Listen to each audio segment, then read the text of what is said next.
আল্লাহর কাছে কোন কাজ বা আমলগুলো বেশি পছন্দনীয়, যার কারণে আল্লাহ স্বয়ং মুস্কি হাসেন। এবং আরেক হাদিসে আছে, যার আমল দেখে আল্লাহ রাব্বুল আলামিন হাসেন, আল্লাহ রাব্বুল আলামিন তাকে অবশ্যই জান্নাত দেন এবং জাহান্নাম থেকে মুক্ত ঘোষণা করেন। আমি অনেকবার তওবা করেছি, প্রত্যেকবারই ভঙ্গ হয়েছে। তাহলে কি আমি মুনাফিক হয়ে গেছি? বিভিন্ন এলাকায় অসুখ বিসুখ যাতে কম হয়, বার্ষিক সিন্নি, খোদাই সিন্নি, মহরমের সিন্নি নামে বিভিন্ন সিন্নি করা হয়। এগুলো করা কতটুকু বৈধ? মহিলাদের জন্য তালিম জায়েজ জানি, কিন্তু বর্তমানে মহিলারা যে সন্তান সংসার রেখে 2-3 দিনের জন্য তালিমে চলে যায় দূর দূরান্তে, এটা ইসলামের দৃষ্টিতে কতটুকু বৈধ? না, বিশেষ উদ্দেশ্য ছাড়া ফেসবুক বা মেসেঞ্জারে 3 বার কবুল বলি, তাতে কি আল্লাহর দরবারে বিয়ে কবুল হয়ে যাবে? এতে কি কোনো গুনাহ আছে? পোলাপান বান্দরামি করার জিনিস খুঁজে পাও না? আমি এখান থেকে গ্রামে যাব এবং ওই দিনই আবার চলে আসব, এক্ষেত্রে আমার নামাজ কি কসর করতে হবে? দেখুন, গ্রামে আমরা প্রত্যেকে যার যার বাড়িতে যখন যাব, সেটা আমাদের মূল ঠিকানা, আসল ঠিকানা হলে সেখানে আমি 1 ঘন্টার জন্য যদি যাই, নামাজ আমাকে পুরো পড়তে হবে। নিজের স্থায়ী ঠিকানাতে কখনো কসর হয়? পথে কসর হবে। বাড়িতে যখন চলে গেছেন, আপনার বাড়ি কুমিল্লাতে, আপনার বাড়ি চট্টগ্রামে, আপনার বাড়ি বগুড়াতে বা খুলনাতে বা সিলেটে, আপনার বাড়ি যেখানেই হোক না কেন, যখন সফরের দূরত্ব হবে, নিজের স্থায়ী ঠিকানায় 1 ঘন্টার জন্য যদি যান, সেখানে পুরো নামাজ পড়তে হবে, কসর চলবে। কিন্তু কিছু লোক আছে, গ্রামে বাড়ি আছে ঠিক আছে, কিন্তু তাদের গ্রামের বাড়ি এখন আর স্থায়ী ঠিকানা না। ধরুন আপনি ঢাকা শহরে বাড়ি কিনছেন বা ফ্ল্যাট কিনছেন, পাসপোর্টে, এনআইডিতে, সরকারি সব কাগজে পত্রে ঠিকানাতে আপনি স্থায়ী ঠিকানাও এটা, বর্তমান ঠিকানাও এটা। গ্রামের বাড়ি আছে, কিন্তু ওটা আপনার স্থায়ীও না, বর্তমান ঠিকানাও না, জাস্ট বেড়াইতে যান, ভাই বেড়াদাররা আছে, অন্যরা আছে, তাহলে ওইটাতে আপনি গেস্ট, সেখানে আপনি কসর পড়বেন।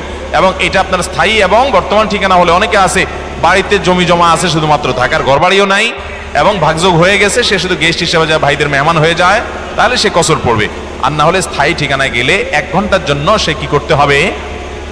পুরো নামাজ পড়তে হবে, যদি স্থায়ী ঠিকানা হয় তার গ্রাম। এরপরে প্রশ্ন হলো, আমি অনেকবার তওবা করেছি, প্রত্যেকবারই ভঙ্গ হয়েছে, তাহলে কি আমি মুনাফিক হয়ে গেছি? না ভাই, তওবা হওয়ার পর তওবা ভেঙে যাওয়াটা অস্বাভাবিক নয়। আপনারা খুশি হবেন শুনে, আমাদের রব আল্লাহ রাব্বুল আলামিনের একটা গুণবাচক নাম হলো তাওয়াব। কি নাম ভাই? তাওয়াবের মানে জানেন? আল্লাহু আকবার। রিপিটেডলি, বারবার যিনি বান্দার তওবা কবুল করেন।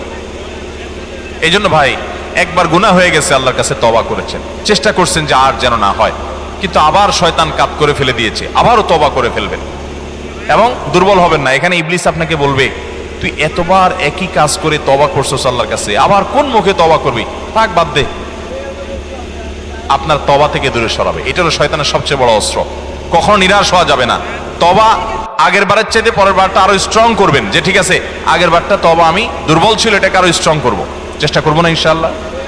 তাহলে তওবা বারবার করতে হবে, বারবার করতে হবে। ভেঙে গেলে আরো শক্ত, হার্ডলি তওবা করতে হবে, নিজের প্রতি নিজে শাসন চালাতে হবে। এভাবে ইনশাআল্লাহ সামনে আগাইতে হবে। ভারতবর্ষে একজন কবি বলেছেন, আরে ये কুश्ती তো হয় অমর ভর কি, কবি ও দবালে কবি তু দবালে। ইবলিসের সাথে তোমার এই লড়াই তো সারা জীবনের। কখনো ইবলিস তোমাকে কাত করে ফেলে দিবে, তোমার দ্বারা গুনাহ করায় ফেলবে, আবার কখনো চোখের পানি ফেলে কেঁদে কেটে আল্লাহর কাছে একান্তে। ভাইরা, কিছু নির্জন সময় কাটানো দরকার। আমাদের কোনো নির্জন সময় নাই। নির্জন সময় হলে ওই মোবাইলে আমরা ঢুকে পড়ি, মোবাইল টোবাইল বন্ধ করে ফেলে দিনে রাতে 24 ঘন্টার ভিতরে 5 ওয়াক্ত নামাজের পরে আগে যে কোনো সময় অন্তত 2-4-5টা মিনিট একটু চিন্তা ভাবনা করবেন, একটু নিজের হিসাব মিলাবেন, আল্লাহর সাথে কথা বলবেন। আজকে একটা গুনাহ হয়ে গেছে, আজকে একটা কাস্টমার মহিলা আসছে, তার সৌন্দর্য দেখে তাকে নিয়ে বাজে চিন্তা জল্পনা কল্পনা করেছি, নোংরামি করেছেন, গুনাহ কাজ করেছেন। কোনো কাস্টমার এসেছে, তার সাথে ফাঁকি ঝুঁকি দিয়েছেন, 2 নাম্বারই করেছেন, মিথ্যা কথা বলেছেন, কিনা দর এত আছে বলেছেন, আসলে এত আসে নাই। এই যে মিথ্যা বলেছেন কয়টা টাকার জন্য, এই টাকা দুনিয়াতে থেকে যাবে, মিথ্যাটা আপনার আমলনামা যুক্ত হয়ে আখিরাতে যাবে। এইসব কথা চিন্তা করে আল্লাহর কাছে চোখের পানি ফেলে একান্তে, আল্লাহ করে ফেলেছি আজকে শয়তানের পালায় পড়ে, আল্লাহ খেয়াল ছিল না, আপনি মাফ করে দেন। মালিক, আপনি মাফ না করলে কিয়ামতের ময়দানের শাস্তি হবে ভয়াবহ। দুনিয়াতে আপনি ছেড়ে দেন, আল্লাহ মাফ করে দেন। মাফ চায়া দুনিয়া থেকে ওইটাকে নিষ্পত্তি করেন, একটু চোখের পানি ফেলেন, সেজদায় পড়ে যান, 2 রাকাত সালাতুত তওবা নামাজ পড়ে আল্লাহর কাছে মাফ চান, এরপরের দিন আরো স্ট্রং করেন। এভাবে আপনি লড়াই চালাতে থাকবেন। আরে ये কুश्ती তো হয় অমর ভর কি, কবি ও দবালে কবি তু দবালে। শয়তান গুনাহ কমা আপনার দ্বারা করায়া সে জিতে যাবে, আর আপনি তওবা করে চোখের পানি ফেলে গুনাহ মাফ করিয়ে তারপরে আপনি শয়তানের উপরে জিতে যাবেন। তওবা করতে থাকবো তো ইনশাআল্লাহ। তওবা করতে কখনো ক্লান্ত হবেন, তওবা অব্যাহত রাখবেন, অনবরত রাখবেন। দুনিয়াতে কোনো ফেরেশতা মানুষ নাই, সবাই গুনাহ করে, এর মধ্যে সবচেয়ে উত্তম মানুষ হলো গুনাহ করার পর যে নিজের ভুল বুঝতে পারে নিজেকে শাসন করে সংশোধন করে সে তওবা করে মাপ চায়। মনে রাখবেন, যে ব্যক্তি তওবার শর্ত আদায় করে তওবার শর্ত কি? তওবার শর্ত হলো যে কাজটা করেছি গুনার কাজ, এটার জন্য নিজেকে নিজে শাসন করলাম, কেন আমি এত নিকৃষ্ট কাজ করলাম, আল্লাহ আমার প্রতি কত ইহসান করেছেন, কত অনুগ্রহ করেছেন, আমার জীবনে কত বিপদ এসেছে আল্লাহ উদ্ধার করেছেন, তাহলে আমি কেন এই গুনার কাজটা করলাম? নিজেকে শাসন করা, ভবিষ্যতে না করার পরিকল্পনা করা, লজ্জিত হয়ে চোখের পানি ফেলে আল্লাহর কাছে মাপ চাওয়া, এই কাজটা যদি আপনি বারবার করেন আপনি নিশ্চিত থাকতে পারেন আপনার তওবা দিন দিন আস্তে আস্তে স্ট্রং হবে এবং একটা সময় আপনি গুনাহ ছাড়তে পারবেন ইনশাআল্লাহ। এই জন্য তওবা কখনো ছাড়া যাবে, যতবারই তওবা ভাঙুক তওবা আরো স্ট্রং করে করতে হবে। এরপরে প্রশ্ন হলো, কেউ কালো জাদুগ্রস্ত হয়েছে এমন যদি জানতে পারে তাহলে তার করণীয় কি? এ বিষয়ে আমরা বিভিন্ন জায়গায় প্রশ্ন পাই, ভালো করে শুনে রাখেন। বিশেষ করে আপনারা পুরান ঢাকার কাছাকাছি এলাকার মানুষ, পুরান ঢাকায় সবচেয়ে বেশি, চট্টগ্রামে প্রচুর পরিমাণে আছে। আমাদের দেশে এখন ব্ল্যাক ম্যাজিক, কালো জাদু যেটাকে আমরা বলি, এই কালো জাদু টোনা এগুলো এই পরিমাণ বাড়ছে, আমি সারা দেশে ঘুরে বেড়াই, শত শত হাজার হাজার মানুষের প্রশ্ন আমার কাছে আসে। প্রতি সপ্তাহে এভারেজ আমার কাছে অন্তত 25 থেকে 30 হাজার প্রশ্ন মানুষের আমার কাছে আসে আলহামদুলিল্লাহ। শুধুমাত্র শুক্রবারের লাইভে আমাদের 15 থেকে 20 হাজার এক ঘন্টার মধ্যে প্রশ্ন আসে। এই হাজার হাজার প্রশ্ন নিয়ে আমরা কাজ করি। মানুষের অবস্থা আমি জানি প্রশ্নগুলোর মাধ্যমে। এই দেশে প্রতিটা ঘরে ঘরে ব্ল্যাক ম্যাজিকের রোগী আছে। আল্লাহ যাকে বাঁচাইছে তারা ভিন্ন, কিন্তু আমি দায়িত্ব নিয়ে বলতে পারি ম্যাক্সিমাম ফ্যামিলিতে ব্ল্যাক ম্যাজিকের রোগী ভরা, আমরা টেরও পাচ্ছি না। ছোট পোলাপান অস্বাভাবিক চিল্লাচিল্লি, অস্বাভাবিক দুষ্টামি, ওই দুষ্ট জিনের উপদ্রব অথবা ব্ল্যাক ম্যাজিক। অসুস্থ, কোনোভাবে ভালো হচ্ছেন না, বহু ট্রিটমেন্ট করছেন, চেক আপ করেছেন, ডায়াগনোসিস হচ্ছে না। সবসময় নিশ্চিত না, কিন্তু অনেক ক্ষেত্রেই এগুলা ব্ল্যাক ম্যাজিকের রোগী হওয়ার সম্ভাবনা। আপনারা দেখবেন ফেসবুকে ইদানিং এই উৎপাত বেশি বাড়ছে। বিভিন্ন পোস্টের কমেন্টে দেখবেন পোস্টার দিয়া প্রচার করে তান্ত্রিক অমুক কামরূপ কামাখ্যা থেকে প্রশিক্ষণ প্রাপ্ত। দেখছেন নি? এগুলো হলো শয়তানের খালাতো ভাই, সাক্ষাৎ খালাতো ভাই। এবং আপনার বিভিন্ন ঢাকা শহরের পিলারে পিলারে দেখবেন এই তান্ত্রিক অমুক, ভাগ্য বদলায় দেয়, এটা করে সেটা করে, এসব শয়তানি অ্যাডভার্টাইজ দেখছেন না? দেখেন নাই? ব্ল্যাক ম্যাজিক এটাকে এক সময় আমাদের এক শ্রেণীর শিক্ষিত মানুষ বলতো যে এগুলো হুজুরদের আজগুবি কথা, কিসের আবার ব্ল্যাক ম্যাজিক, দেখা যায় না, শোনা যায় না, বুয়া বোগাস কথাবার্তা। ভাইরা আমার, এই যে কদিন আগে বিশ্বকাপ ফুটবল শেষ হয়ে গেল, আমি নিজে অনেকগুলো মিডিয়াতে দেখেছি বিশ্বকাপ ফুটবলে অনেক বড় বড় খেলোয়াড়দেরকে দুর্বল করার জন্য প্রতিপক্ষের খেলোয়াড় বা বাজিকরেরা বিভিন্ন লোকেরা ব্ল্যাক ম্যাজিক করেছে এবং কোটি কোটি টাকা খরচ করে ব্ল্যাক ম্যাজিক করে তাদেরকে অচল করে দেওয়ার চেষ্টা করে। আরে বিশ্বকাপ অনেক দূরে রাখেন, আমার দেশে আসেন, একটা খেলা আছে, নাম হলো পাতা খেলা। আপনি গুগলে সার্চ দিয়ে যে পাতা খেলা দেখলে আপনি পাবেন। আমি সার্চ দিয়ে অন্তত 2-4-5টা জাতীয় দৈনিকের রিপোর্ট, প্রতিবেদন, এই খেলার আদ্য পান্ত জেনে তারপরে কথা বলছি। আমি আলহামদুলিল্লাহ ওই ফেসবুকে ঠুনকো ঠানকো কোথায় কি পাইছে টাইছে এগুলো নিয়ে আমি কথা বলি না, বক্তব্য দেই না। আমি চেষ্টা করি যেটা বলবো যেটা জেনে শুনে দায়িত্ব নিয়ে তারপরে আমি বলার চেষ্টা করি। এই পাতা খেলার উপরে আমি অনেক পড়াশোনা ঘাটাঘাটি করেছি, অনলাইনে অনেক আর্টিকেল পড়েছি, অনেক প্রতিবেদন পড়েছি। আমাদের দেশে হয়, আপনার উত্তরবঙ্গের দিকে বিশেষ করে হয়, অনেক জেলাতে। এই পাতা খেলাটা অবাক করা এক খেলা, যে এটা পুরাটাই ওই জাদু মন্ত্রের খেলা এবং এটা আমাদের দেশে অনেক আগে থেকে একসময় হিন্দুদের মধ্যে প্রচলন ছিল। এখন মুসলমানরা এটাই কোনো দোষী কিছু মনে করে না, পড়তেছে রীতিমতো কুফরি এবং ঈমান চলে যাওয়ার মতো বিষয়। এখানে কুফরি কিছু মন্ত্র আছে, শয়তানি কিছু মন্ত্র আছে। শয়তান আমরা যাকে দেখি না, এটা আরেক আলোচনা, ঘন্টায় ঘন্টা আলোচনা করতে হবে, শয়তান নিয়ে আজকে আলোচনা করব না। এই শয়তানের মন্ত্র, কুফরি মন্ত্র, এই মন্ত্র পাঠ করার মাধ্যমে এই অলৌকিকত্ব দেখা যায়। কি হয়েছে, একটা লোকের নাম দেয় পাতা, আসলে ওইরকম আদতে কোনো পাতা না, একটা ব্যক্তি। তো ওই ব্যক্তিকে দূর থেকে একজন জাদুকর সে মাটিতে এরকম মন্ত্র পড়ে, ওই যে যারে নাম দিছে পাতা তার সে নিজেও জাদুকর, তার কাজ হলো সে মন্ত্র পড়ে পড়ে নিজেকে এক জায়গায় ধরে রাখবে, আর এর কাজ হলো ওরে মন্ত্র পড়ে পড়ে একটা দাগ দেওয়া আছে, দাগ পর্যন্ত নিয়ে আসবে, টেনে নিয়ে আসবে মন্ত্রের কারণে। অবাক করা বিষয় না? এবং সত্যি আনতে পারে, এ মন্ত্র দিয়ে আনে, তো আনলে এ জাদুকর জিতে যায়, আর যদি টিকে যায় তাহলে সে জিতে যায়। এই পাতা খেলা বাংলাদেশে অনেক এলাকাতে বেশ বহুল প্রচলিত, হাজার হাজার মানুষ উপভোগ করে।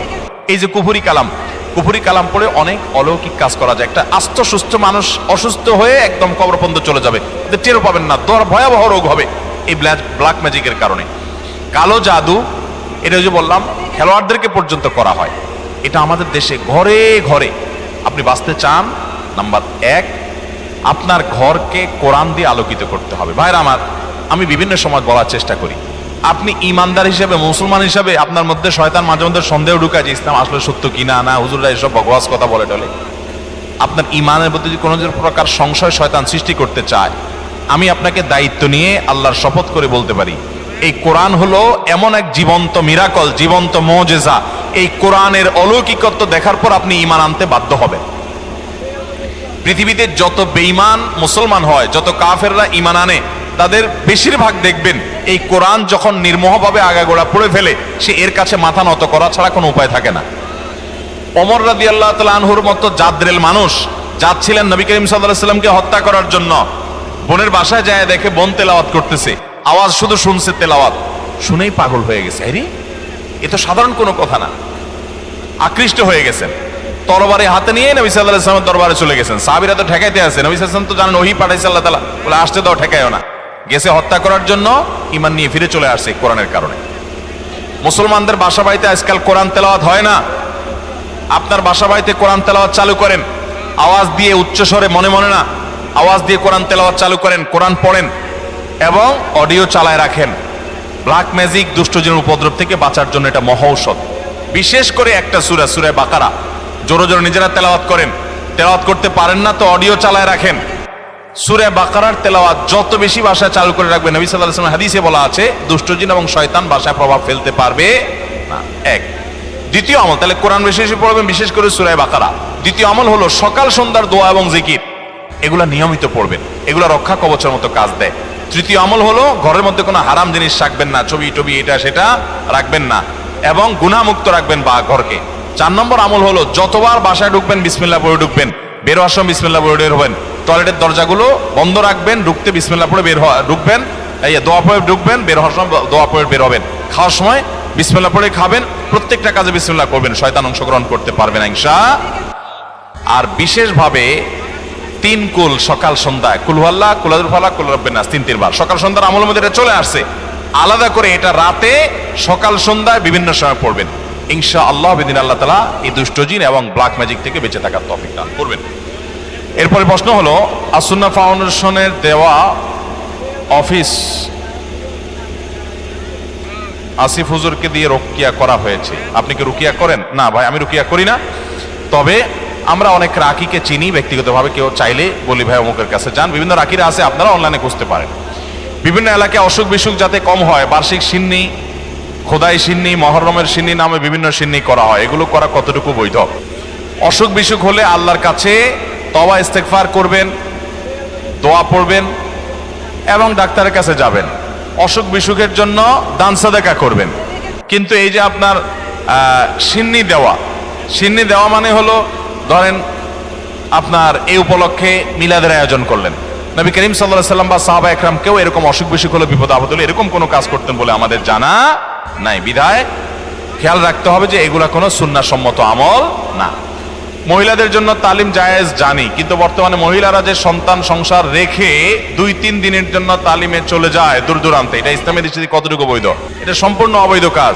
অনেক জেলাতে আছে মহিলারা স্বামীর সংসার রেখে অনেক দূরে চলে যায় আরেক জেলাতে, এবং এইসব তালিমের জন্য মহিলাদেরকে যারা ফুসলায়, সংসার রেখে ছেলে মেয়ে রেখে চলে যায়, তারা বলে আরে আল্লাহর নির্দেশ বড় না স্বামীর নির্দেশ বড়, রাখো তোমার স্বামীর নির্দেশ মানা লাগবে না। তো আল্লাহ কি তোমার আরেক জেলা যাওয়ার নির্দেশ করছে? কোথায় কোরআনে বলছে যে অমুক জেলা যাও? এগুলো সব শয়তানের বুঝ।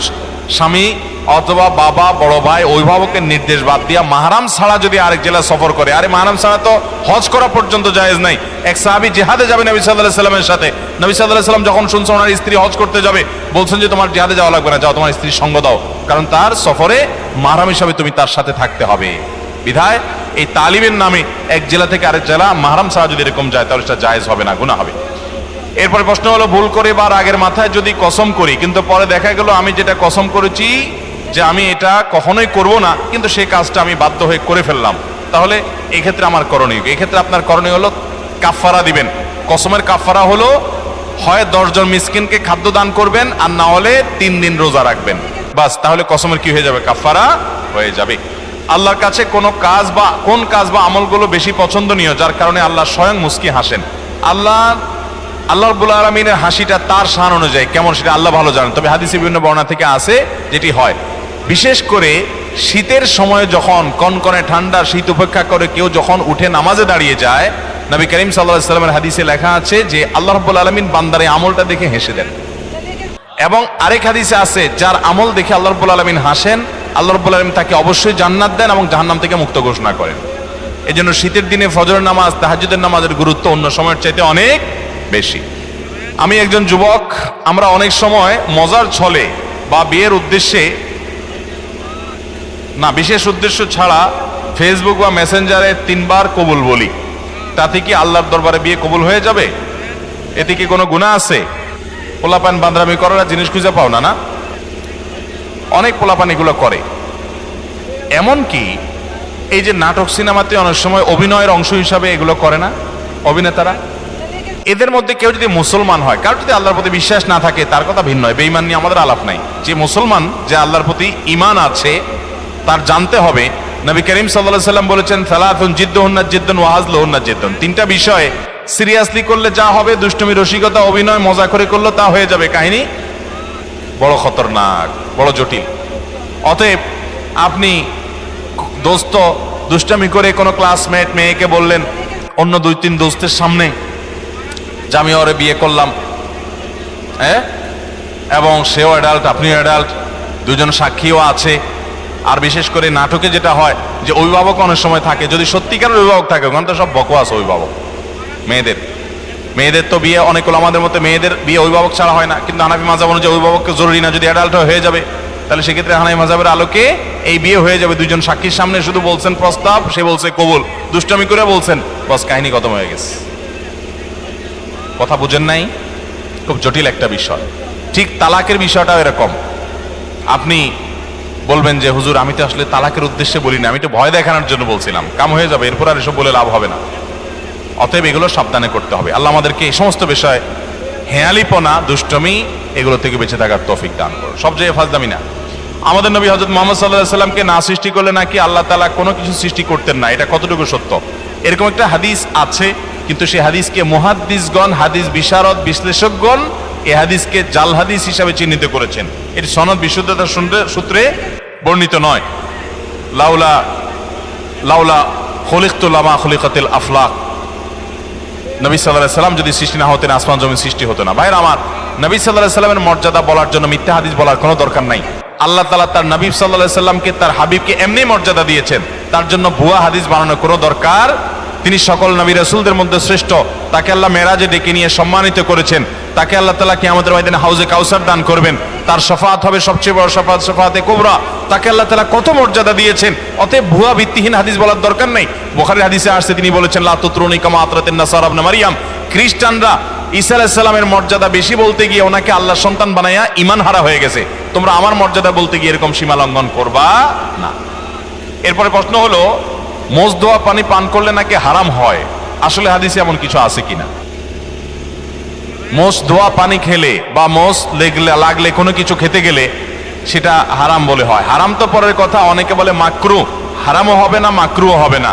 কারণ মোজ যদি থাকে আর পানি যদি আপনি খেতে যান তো একটু আধটু লাগবেই লাগবে, যত ছোট থাকুক একটু হইলেও লাগবে। এখন যদি বলেন যে না আমি লাগাবো না, তাহলে মোজ বড় রাখতে হবে অনেক, এবং সে মোজ কিছু একটা দিয়ে চিমটি দিয়ে ধরে উঠায় ধরে তারপর খাইতে হবে। এছাড়া তো আমি কোনো উপায় দেখি না। কারণ যদি ছোট ছোট মোজ হয়, পানি খাবেন আর লাগবে না, তাহলে ঠোঁট ধরে উঠে রাখতে হবে। তাহলে বোঝা গেল এটা ভুয়া, ভিত্তিহীন কথা। মোজ যদি লেগে যায় ইচ্ছাকৃত, তো মোজ ধোয়া পানি, মোজ ধোয়া খানা, মোজে লাগলে সেটা খাবেন না আপনি। কারণ হলো সেটা তো আর পরিষ্কার করে হওয়ার সময় জীবাণু থাকতে পারে, ধুলাবালি থাকতে পারে। ইচ্ছাকৃত এটা করেও না কেউ, কিন্তু অনিচ্ছাকৃত যেটুকু লেগে যায় এটার কারণে হারাম তো দূরের কথা, মাকরু হবে না। এটা ভিত্তিহীন কথা। কথা বুঝাতে পারছি? কোন মত করে বলে শুনছে এই ফতোয়া যে মোজ ধোয়া পানি খাইলে গুনাহ হয়, মাকরু হয়। এই জন্য সে মদ খাওয়ার সময় তার মোজ বড় ছিল, উঠায় ধরে মদ খাইত। যে মদ খাওয়ার সময় যদি মাকরু হয়ে যায় তাহলে আল্লাহ নারাজ হয়ে যাবে। এই জন্য সে মোজ উঠায় নাকি মদ খাইত। আল্লাহ জানে সত্য না মিথ্যা, ঘটনা শুনছি আমরা অনেক ছোটবেলা থেকে। তো যাই হোক, তো মোজদোয়া পানি খেলে বা কিছু খেতে গেলে মোচে লেগে গেলে আসলে কোনো গুনাহ হবে না। দাদার নামে নাতির নাম রাখা যাবে কিনা?